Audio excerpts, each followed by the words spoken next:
Wild Talk is brought to you by Trapper Gourds, the Wild TV Canada app, and Bronc Beer.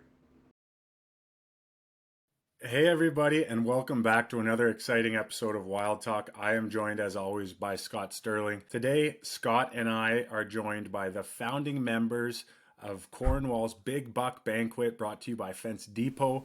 They have a pretty special community event that goes on, and they just did their 28th annual event. That is amazing. We also have Claudio Ongaro to give us a few tips and tricks on waterfowl hunting, and we have a special feature with Ryan Kohler, our very own Ryan Kohler, CEO of Wild TV, talking a little bit about shed hunting. Scott, great to chat as always. No, the pleasure's all mine, Joe. You're going on yet another hunt. I don't know when you work, but tell us what you're up to. Where are you hunting next?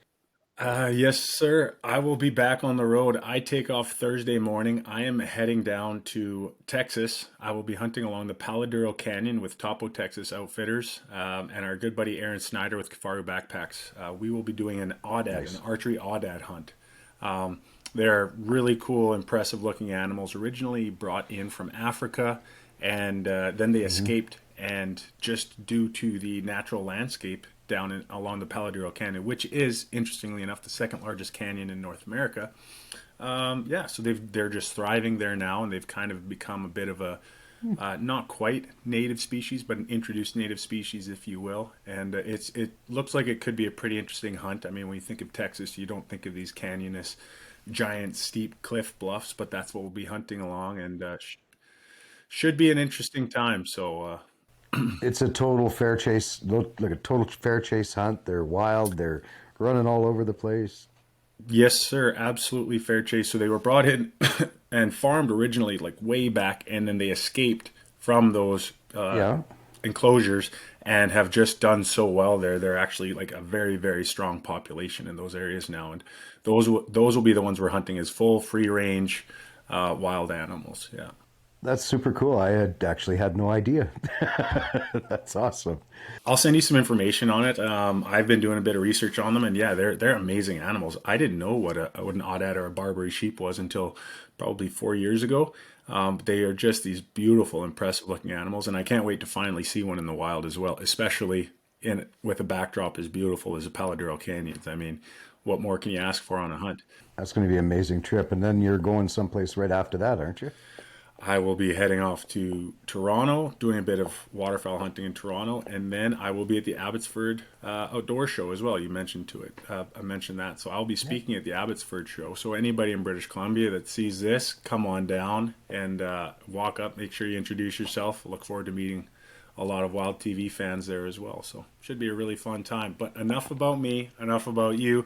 We've got some really exciting guests coming up. Stay tuned, everybody. Right after this break, we're going to be jumping into some great interviews.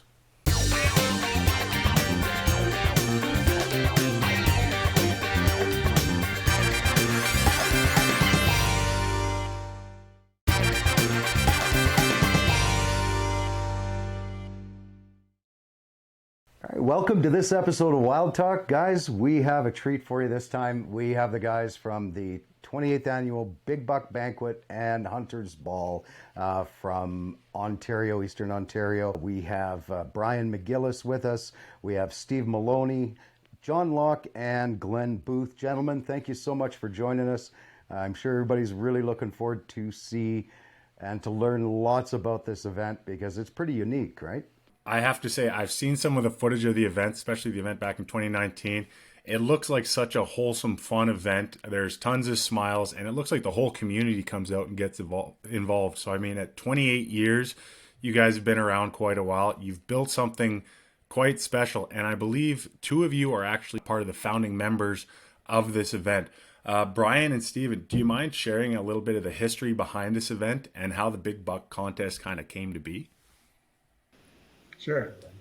I owned a bar back in 1994, and we were all sitting around the table, and we used to do every different events to draw more people to our bar so that we can bring more customers in. And my brother-in-law to my right here, Steven, we were sitting there having wings, and he came up with a great idea where he's seen this before, where they had a contest called the Big Buck Contest, and it was kind of a thing where the hunters had bragging rights in terms of the size of the deer that they actually brought in for to weigh. And Stephen asked if we were interested in trying a contest like that, and we were all excited about it because nobody else was doing that around our area and our region. So we decided to move forward with that, and we started off with the contest. And the first contest was very, very successful. A lot of people, a lot of entries joined, and it was great. And I want to thank Steve. Back then, we had more hair, and it was a lot darker. I feel your pain, guys. Joe's not old enough to feel that pain yet, but it's coming. Yeah, as Brian was touching on, it started pretty modestly. Again, we're a rural community, and we are always trying to give back. And one of the things we did, we centered around, was celebrating our hunting heritage.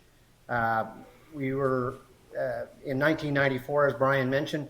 I knew quite a few of the other groups. There used to be a lot of larger groups in the area at that time.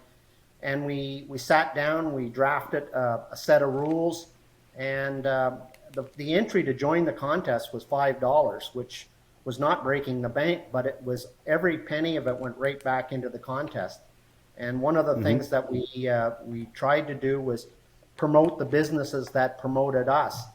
So it was a win-win. And as Brian touched on it, the first year was we started out with about 150 registrants at $5. The second year we were well over the 200, and it just continues to grow. So we're very, very proud to say that now we just finished the 28th year, and I'll let John answer the questions on where it's morphed to today. Yeah, one of the goals that we did at that time period was once it got into the second year, we found that we had something by the tail here, and something larger than what we were anticipating. And we partnered with the Lions Club to give back to charity. So the hunters weren't only looking for a prize at the end of the day or the bragging rights for the biggest deer, they were also giving back to the community. So it was a win-win for the community and a win-win for the hunters themselves. So we embraced it, and it's widely accepted in the area. Oh, that's excellent. We'll talk about some of the different events a little bit later in the interview here, because there was some. I watched some of the footage from the last one that you guys had, and I have a favorite event that I think we should use for other things. So we'll get to that in a minute. So you guys started that 28 years ago, and John Locke from Fence Depot. You jumped in with both feet here. How long ago? 12 years ago we got into it, and when Steve and them they took it over at Lions Club, they contacted us as a hunting store to donate, and I said at the same time we're interested in doing it too. So we came together, and I just said let's take it a little bit to another level. Let's see if I can get from the suppliers and the local businesses and try to give back more. Like we're keep the same model. We give everything back. We support the businesses. We try to show them, invite them, and let the hunters have fun, and some nice prizes to win. We had to change the venue because of the amount of interested applicants or registrations. And we started off at my bar, went to John. We're at the Lions Club, and John was working collectively with the Lions Club. And then it moved to into Cornwall, a bigger venue. And now we're at 630 registrations with 160 sponsors. Can you imagine the difference from 630? Oh my gosh. Yeah. That is a strong community event there. And you mentioned it's pretty interesting where you have an event where the focus is purely giving back to the community and building that community environment. Obviously, you mentioned now you have over 160 sponsors of the event when originally you had 150 entrants the year of. So clearly the community is reacting really well to this event. And John, thanks to individuals such as yourself and the group at Fence Depot for making sure that such an exciting event can continue to move forward and bring the community together year after year. With all the money that we raised and the sponsors from businesses, we figured we're pretty well close to $50,000 we gave up this year back on prizes. And Oh, that's incredible. So guys, we got to jump to commercial break here really quick, and we'll be right back with the organizers and one of the main sponsors of the 28th annual Big Buck Banquet and Hunters Ball held in Eastern Ontario in the Cornwall area. We'll be right back.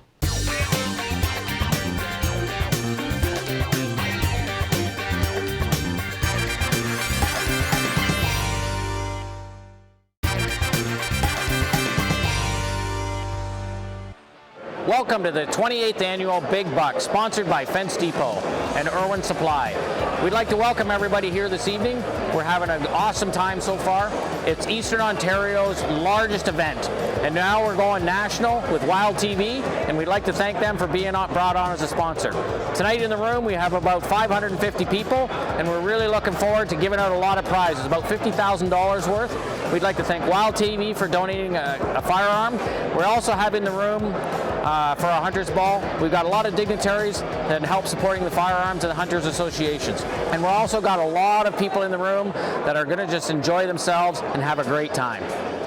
The 28th Big Buck draws a little bit of tourism to our area. So we got the Mayor of Cornwall, Justin Townsdale. We got the Mayor of South Stormont, where a lot of the hunting's being done. We'd like to thank you guys for coming out and supporting us. So Brian, what do you think the night's doing? Well, for the amount of people that are here tonight, I think that everybody's going to be happy with the results. I think that your prizes are more significant every year when you see all the different people coming here. Hopefully, somebody lucky like myself might win that four-wheeler. And Justin, we'd like to thank you for coming out and supporting us. You're going to come back and see us again? Well, I want to thank you for the invitation, and you can count on it, absolutely. It's going to bring a lot of people from all over the region here, which is going to be in your motels and hotels and gas. It's a big development for this area. Absolutely. Oh, it definitely benefits the city. You know, it brings people here from the surrounding area and beyond, but it also gives something for our residents to participate in as well, so that's great. Can't ask for anything more. Thank you again, guys. Appreciate it. We'll see you next year.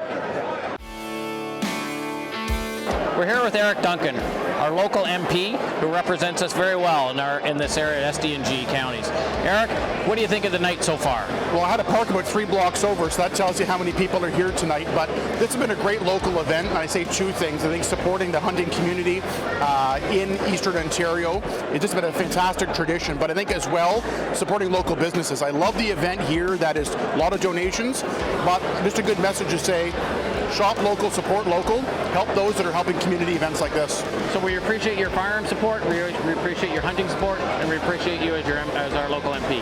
Thank you very much. Thank you.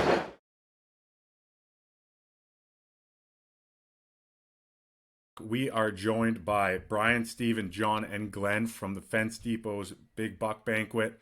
Gentlemen, we were talking just before the break a little bit about some of the amazing partners you have with the event and some of the prizes. Now, there is one top prize that I saw, and selfishly, I want to know how I enter and how I can win this thing.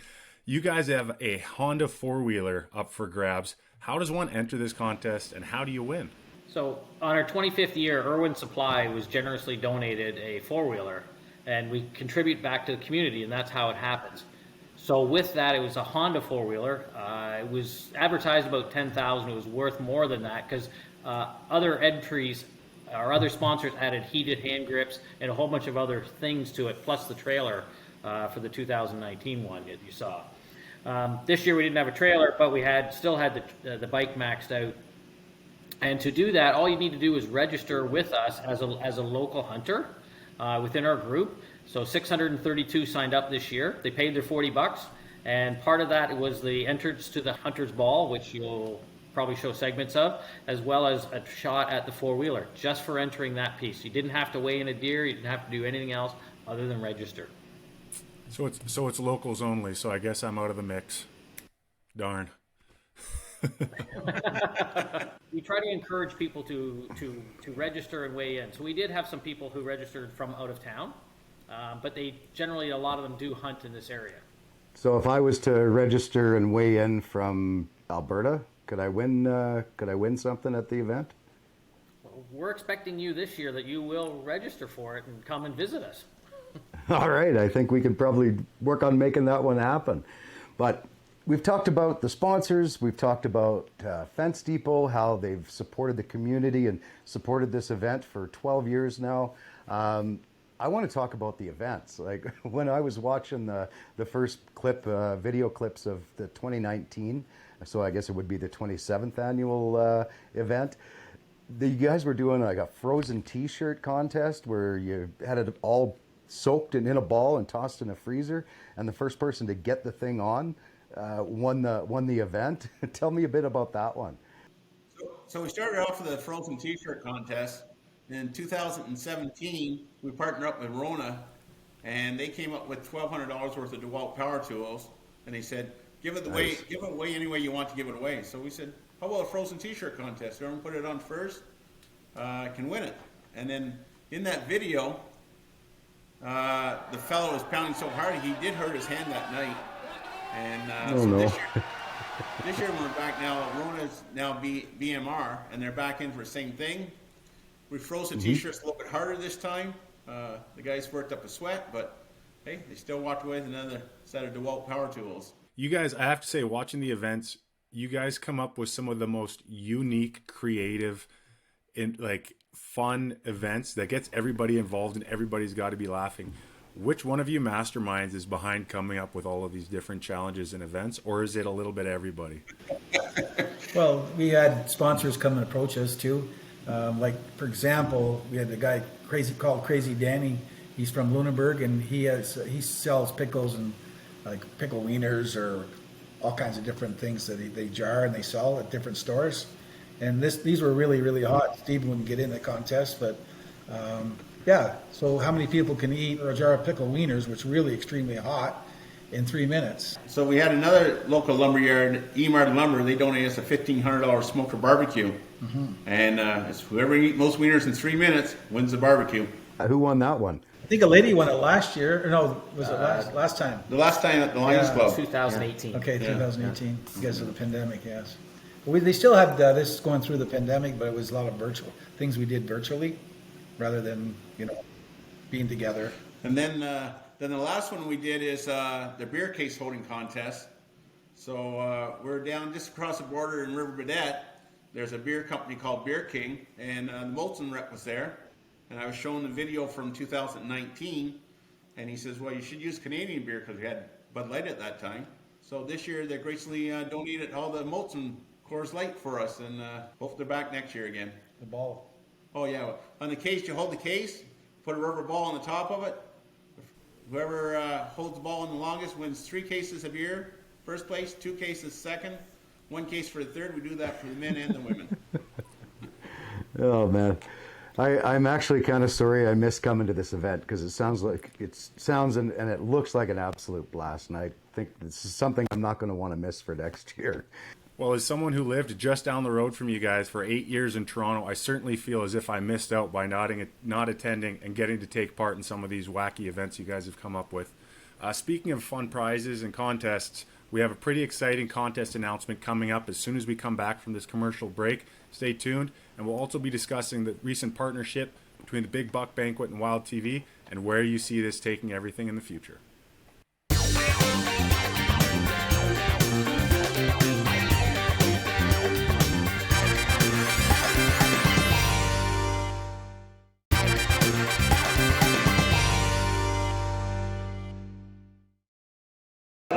So it looks like Miller Hughes Ford won the wiener eating contest. How do you guys feel? Hot? Really Does good. anybody have any Tums? All right, so you get to award the hats to the Seaway guys. So you get to do it in losers in front of the Seaway sign. How does it feel? Burns. Losing usually does. How does it feel? Yeah. I don't know. I think I'll be fired Monday.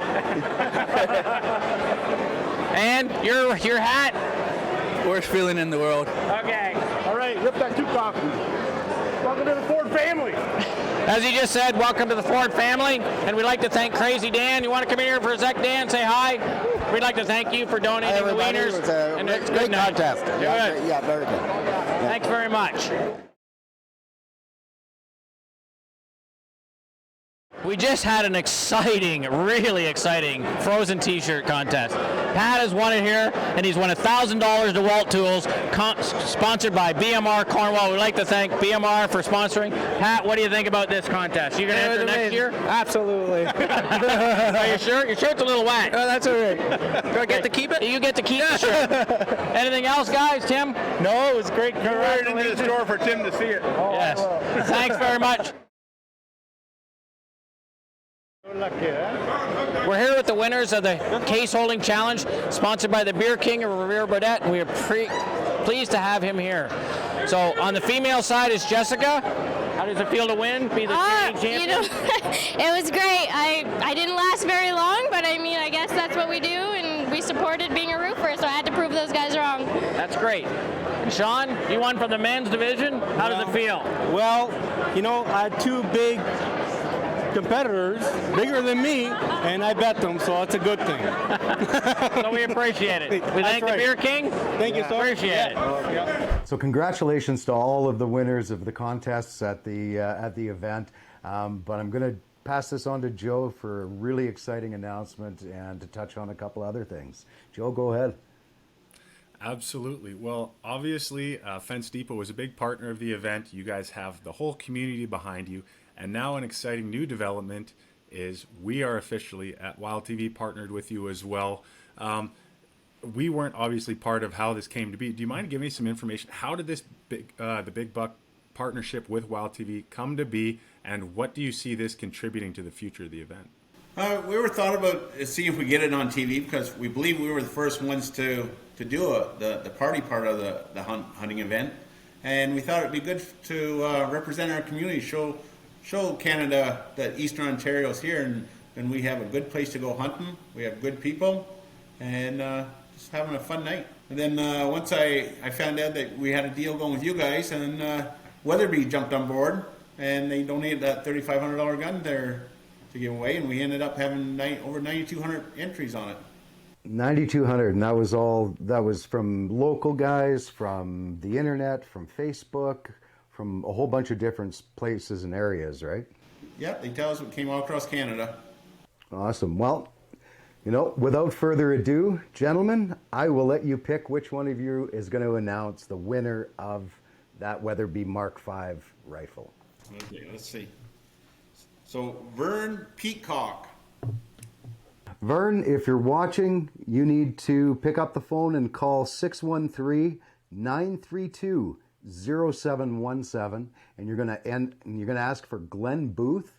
That's the Fence Depot's main phone number, and Glenn is expecting your call. Congratulations, and enjoy the new firearm. Joe, I'm going over to you. What's coming up next here? Yeah, absolutely. I just want to thank you guys so much for coming on and sharing a little bit of this event with us. Scott and I certainly enjoy doing our research on what you guys have going on. It is clear that you are doing amazing things for the hunting community in your area.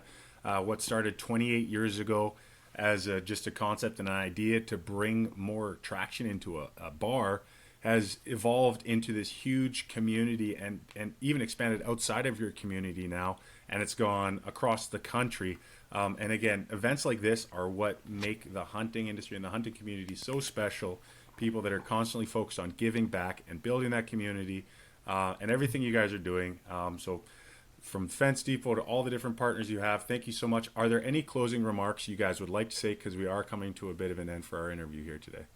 Yeah, I'd just like to acknowledge all the volunteers that help us in the kitchen and do all the cooking, and the Lions Club volunteers too as well. And it's quite a good spread. There's no charge for the wild game because it's all wild, and we been doing this for years, and it's been very successful, and it's quite a good drawing card to the event too as well. Well, that's great. So many. I mean, it's so great to see the community involvement, guys, with Fence Depot, all of your other sponsors, of course, and the community really getting around an event like this. So, but we are pretty much out of time, everyone. I think we got about another 20 seconds left.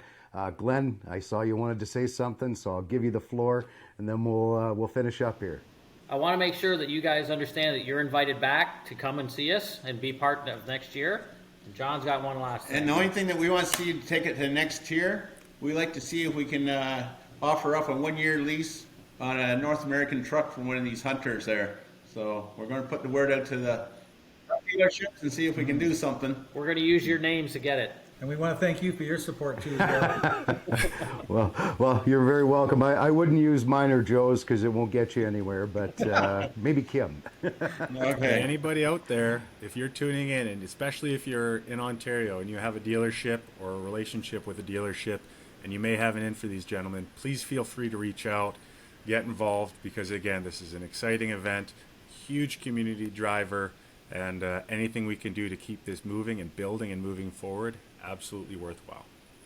Guys, thank you so much for joining us today. If you guys want to get involved with sponsoring this event or have questions, you can always reach out to Glenn Booth at 613-932-0717. That's the Fence Depot main number. Ask for Glenn, and he'll be able to answer your questions and tell you how you can get involved.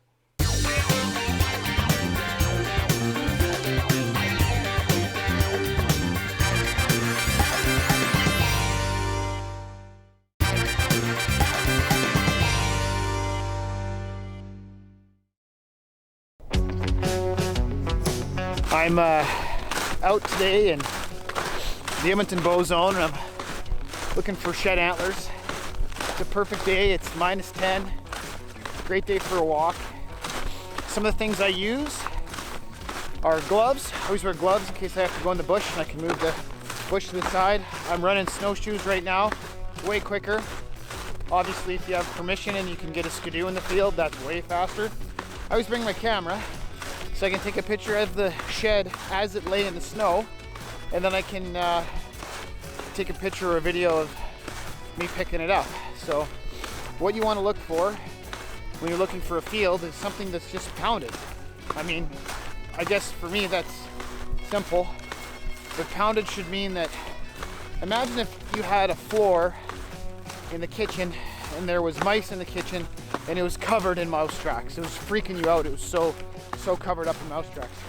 That's what I mean by pounded. It's got to be absolutely covered up. Going about 200 into the field. We did find one side in here a couple days ago with my son Chase, a whitetail. I just saw 2 mule deer, so there's both species in here. It's kind of cool.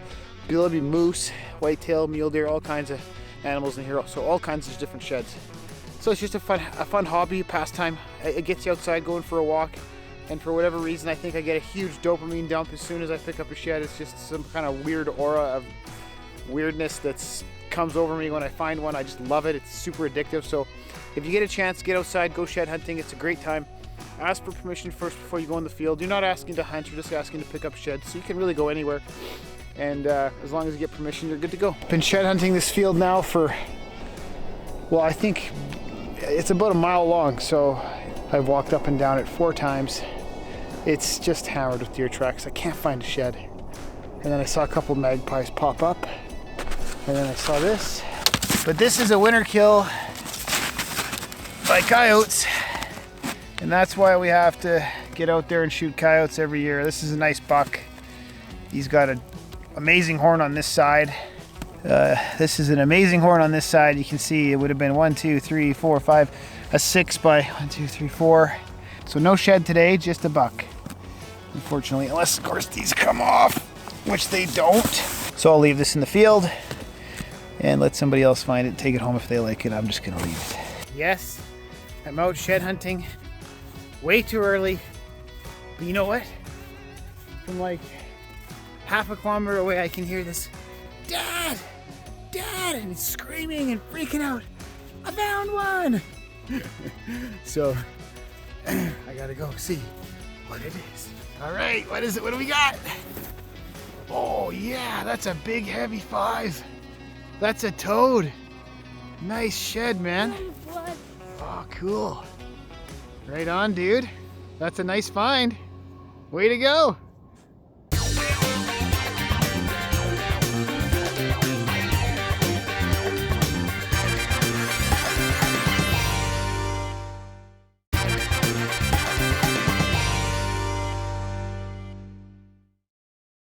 welcome back to Wild Talk. Our next guest is the one and only Claudio Ongaro, CEO of Ongaro's Outdoor Outfitters. You are also the producer of the TV show called Hire to Hunt and the manufacturer behind AmphiDuck, as well as newly announced Snow's decoy wear. Claudio, that is a very, very impressive resume. Welcome to the show. Thank you so much for joining us. Thanks, guys, and thanks for having me. Oh, yeah. It also represents 30 years of hard knocks. Yeah, we can tell by the color of your hair, actually. Yeah, I know. You know. I thought that was just part of the decoy for the Snows.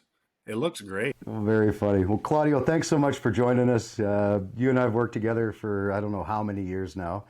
Let's get our viewers to get to know Claudio a little bit better. I learned something today that I didn't know, that you used to be a school teacher. I was. Tell me about that. You know, I grew up in an immigrant home, and you know, my mom and dad went, "Listen, you're gonna go to school," and I did, and I just, you know, I became a shop teacher of all things, because my cousin Rudy was a shop teacher, and you know, when you're 18, what do you do, right? So, and then that evolved into kind of communication technology. Took a real inkling into the video production side of things, and you know, back then it was all, you know, tape. There's no digital video, and I just started playing with that. And then, you know, in about 93, I kind of went, I don't really want to do this anymore. So I took out some advertising. 94, booked some hunters. 95, built a lodge, and 30 years later, here we are. So I guess it'd be safe to say that you're one of the top waterfowl hunt outfitters in Alberta, Saskatchewan area here. Do you hunt in Saskatchewan as well as Alberta, or just Alberta? Well, I have a lodge in Alberta, and then we have another lodge in Saskatchewan as well. So yeah, it's just you know, been at it for so long, and we have such a great resource, you know, in Alberta and Saskatchewan. I mean, you know, we really are spoiled, and you know, when I got into this in 94, you know, you're just a kid who thinks the duck hunting is pretty good in Alberta, and then you realize it's not pretty good. It's some of the best duck and goose hunting in the world right here.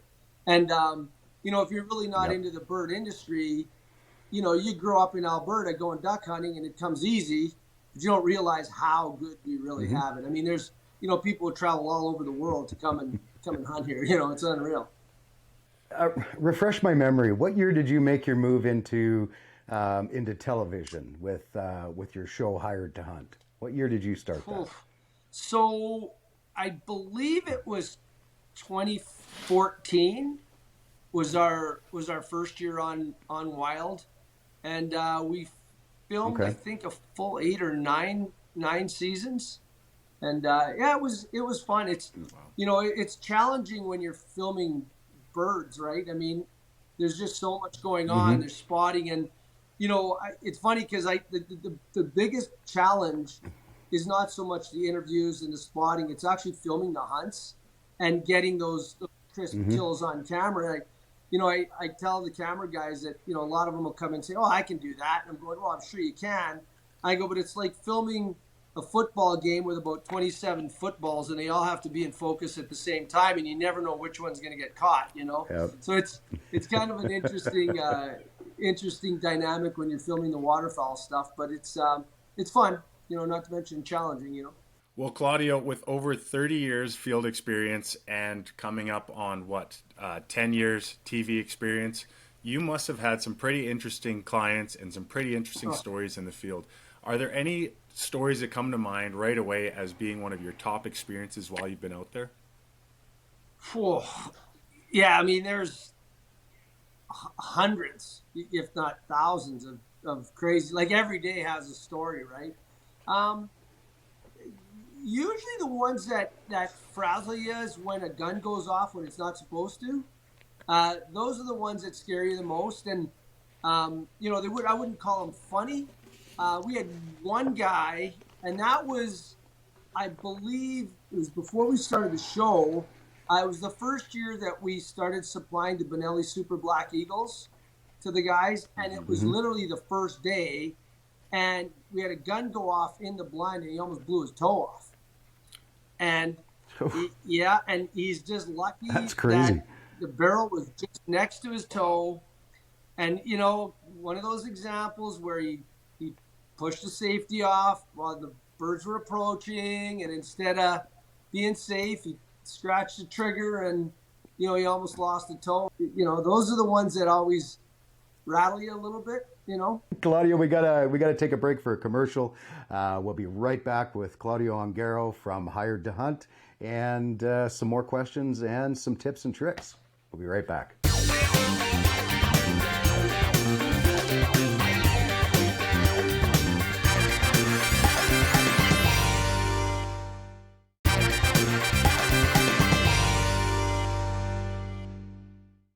And welcome back. We are joined still by Claudio Ongaro here of Ongaro's Outdoor Outfitters. Claudio, you have so much experience in the field. I mean, you have been doing this for 30 years. Our viewers are always dying to hear from the experts on what are some tips and tricks that they can implement during their season to get better. I know you're obviously going to keep a few of the secrets for yourself. Are there any, you know, little bits of gold that you're willing to share with some of our viewers at home? The big thing is, I mean, to narrow it down to a few real key critical tips is spotting is so critical. Like, find your ducks or find your geese, confirm that they were there, not once, not twice, well, once or twice at least, and then try to get underneath them on the third time. And if you wait too long, the pattern will change, right? So typically, let's say we find them on a feed or hitting a puddle or something, ducks, in an afternoon.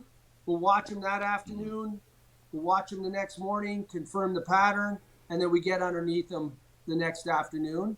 You know, so 2 feedings, sometimes 3, and that's it. We don't have the luxury in our business, you know, to sit there and watch them 3, 4, 5, 6, 7, 8 feedings, 2, 3 days. I mean, we hunt every day. And then, you know, the other things, you know, we see a lot of guys make mistakes when we're driving around, and, you know, because we'll see guys set up their hunts, and a lot of times they're not playing the wind properly, you know, and that's the key. That's really key. You know, if you're going to shoot them straight on, we call it shoot them in the face, make sure the wind is at your back. If you're going to cross shoot them or side them on shoot them on the side, you know, make sure the wind is approaching from either your left or your right, and your decoys are set up so you can approach them or shoot them that way.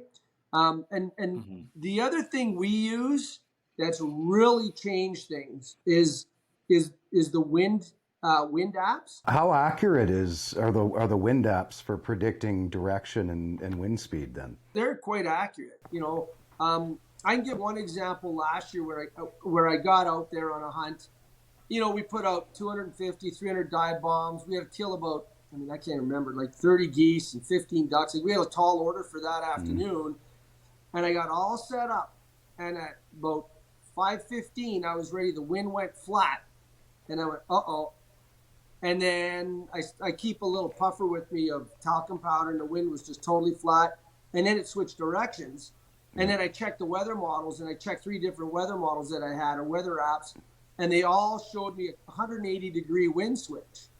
Well, when you're hunting out of an upright blind with 180 decoys with 5 guys in there, and the wind's not the right way, you're not going to kill 30 geese in your 15 or 20 ducks or whatever we needed in an evening flight. So I said to the guys real quick, I said, guys, option A, it's going to be a mess if we stick it out. Option B, we can have this flipped around in 25 minutes, but we got to do it quick. And they went, let's do it. And sure enough, we got that thing spun around. I called one of my guides. He raced over to help.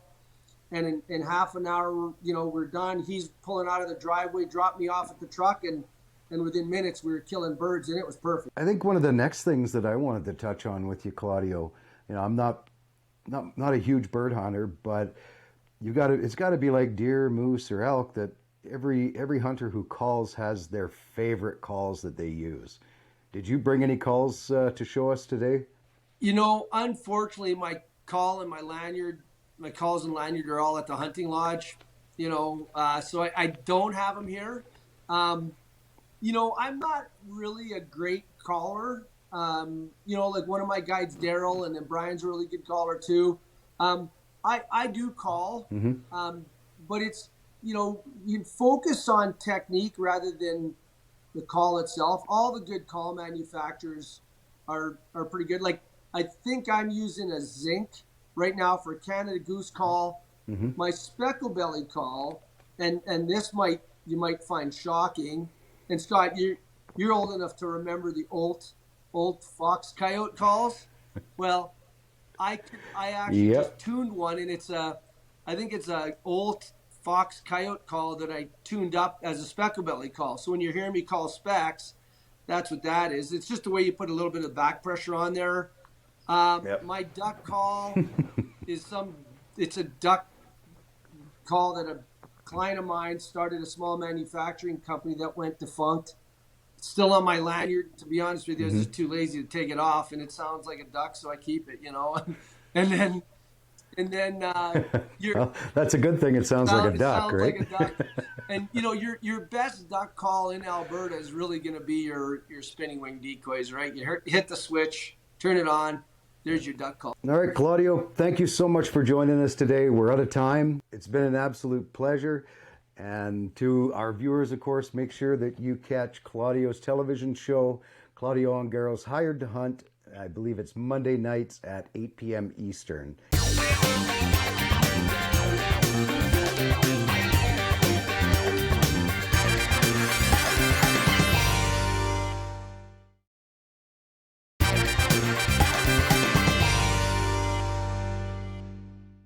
Thank you so much for all of our great guests today, all the guys from the Big Buck Banquet, Fence Depot's Big Buck Banquet in Cornwall, Ontario, Claudio Ongaro with some waterfowl hunting tips, and Ryan Kohler with some shed hunting tips. It's been an awesome show. What do you think of that Big Buck event? Is that something you want to go to next year, Joe? I tell you what, I lived in Ontario for 8 years. I was just down the street from these guys, and I cannot believe I'm only finding out about it now. That is right up my alley. I mean, all the different contests they have set up and the creativity and crowd involvement they get for these contests, it just looks like such a fun time for the individuals involved as well as the family members and everybody. And I mean, the number of volunteers that they bring out and get included in it, it's just... To me, events like this are just the epitome of what it means to be a part of the outdoor community. And I mean, all of our viewers out there, if you are in the Cornwall area, you should absolutely reach out and get involved. I am envious. If there's any way I can make my schedule work, I will absolutely be there next year. Scott, I would love to see you in that frozen t-shirt contest. I certainly know what contest I'm signing you up for next year, that's for sure. So, oh boy. And then Claudio, man, he's got a lot of stuff going on, hey? Yes, Claudio, absolutely. Can you believe he went from being a teacher to a career change, and now he has over or almost 30 years in the industry and is one of the top waterfowl outfitters, arguably, in Canada. He has a successful show, and he has multiple brands in the industry. I mean, that is a career change most people dream of. What an amazing story. Honestly, Joe, at his age, I'm surprised he's still going, to be honest.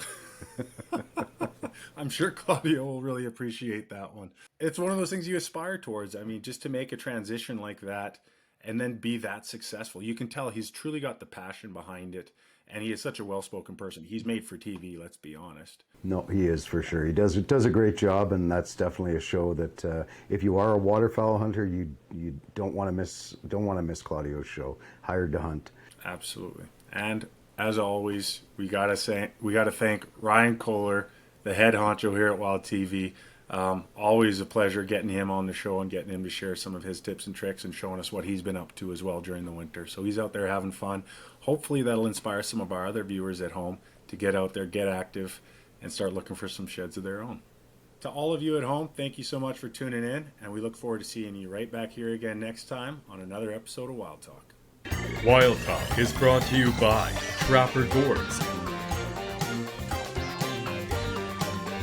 the Wild TV Canada app, and Bronc Beer.